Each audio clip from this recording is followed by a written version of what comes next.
Hello everyone, 5 minute के अंदर अंदर हम कॉन्स्टिट्यूशन का एक ऐसा डिस्प्यूटेड स्केड्यूल के बारे में डिस्कस करेंगे प्रीवियस ईयर क्वेश्चंस के साथ।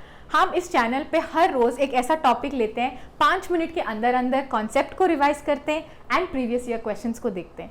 अगर आप यूजीसी नेट एग्जाम के लिए प्रिपेयर कर रहे हैं एंड अभी तक हमारा चैनल सब्सक्राइब नहीं किया तो तुरंत सब्सक्राइब कर लीजिए, ये आपके लिए काफ़ी यूजफुल रहेगा। तो आज के वीडियो में हम डिस्कस करेंगे schedule 9 of the constitution of India.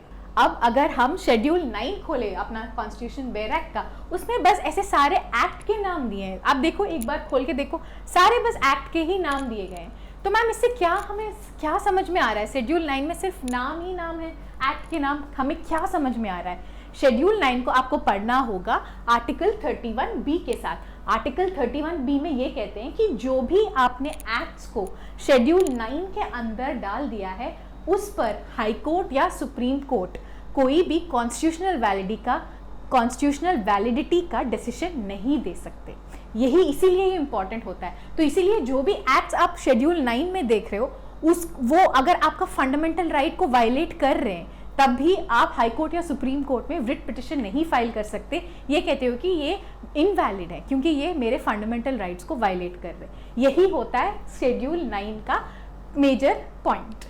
तो शेड्यूल 9 इंसर्ट हुआ था फर्स्ट अमेंडमेंट एक्ट 1951 के ईयर में। इसमें बस वही है, लिस्ट ऑफ एक्ट्स है जो आप कोर्ट्स में जाके चैलेंज नहीं कर सकते। अब इसमें जो भी एक्ट्स है उसका 90% of the acts land matters को लेके है। तो इसीलिए हम ये कहते हैं कि 9 शेड्यूल में जितने भी डिस्प्यूट आए थे ना, वो सारा मोस्टली लैंड रिफॉर्म्स को लेके ही आए थे। अब इस कॉन्टेक्स्ट में 3 ऐसे जजमेंट्स हैं जो आपको पता होना ही होना है। क्यों? क्योंकि ये जो 9 शेड्यूल है वो कह रहा है कोर्ट्स जो हैं वो डिसाइड नहीं कर सकते वैलिडिटी। अब कोर्ट्स का पावर को हम बोलते हैं judicial review, power of judicial review. और ये 9 शेड्यूल ये जुडिशियल रिव्यू को हटा दिया। तो इसी चीज पे बहस हुई थी एंड हमारा केशवानंद भारती केस में उन्होंने ये बोला कि बेसिक स्ट्रक्चर जो होती है वो कभी भी आप अमेंड नहीं कर सकते। बेसिक स्ट्रक्चर डॉक्ट्रिन उन्हें बताया। तो इसी बेसिक स्ट्रक्चर डॉक्ट्रिन को थोड़ा और आगे पढ़ते हुए हमारे पास आया था नेक्स्ट केस वामन राव का। ये आया था ईयर 1981 में। इस केस में वो बोलते हैं कि देखो जो बेसिक स्ट्रक्चर है उसमें जुडिशियल रिव्यू इंक्लूडेड है। तो वामन राव के केस में क्या बोला था? Judicial review is part of basic structure.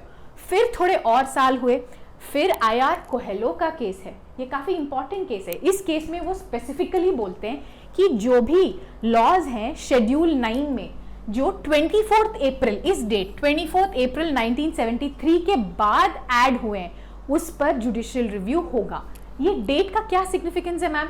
ये डेट है जब केशवानंद भारती का जजमेंट आया था। ये जो जजमेंट है ये इस डेट पे आया था और वो कहते हैं कि इस जजमेंट के डेट के बाद अगर आप कोई भी लॉस को शेड्यूल 9 के अंडर डालते हो तो भी courts, high court and supreme court judicial review कर सकते हैं। आप उसका कॉन्स्टिट्यूशनल वैलिडिटी चैलेंज कर सकते हैं। तो ये जो 3 केस लॉज हैं ये काफी इंपॉर्टेंट है। अब देखते हैं कुछ क्वेश्चंस इसका।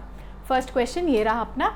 अब हमें यहाँ पे ये देखना है, consider the statement which of the following are correct. First statement ये बोल रहे हैं parliament of India can place a particular law in the 9th schedule. Yes, कोई भी लॉ को अगर पार्लियामेंट चाहे तो वो 9 शेड्यूल में डाल सकता है। अभी भी यही लॉ है। So this is right. Second, validity of a law placed in the 9th schedule cannot be examined by any court and no judgement can be made. अभी हमने डिस्कस किया आईआर कोहेलो के जजमेंट के बाद ये वाला statement गलत है। ठीक है, तो only statement 1 is the correct statement. तो ऑप्शन आपका ये रहा। तो अब कल मिलते हैं एक और टॉपिक के साथ।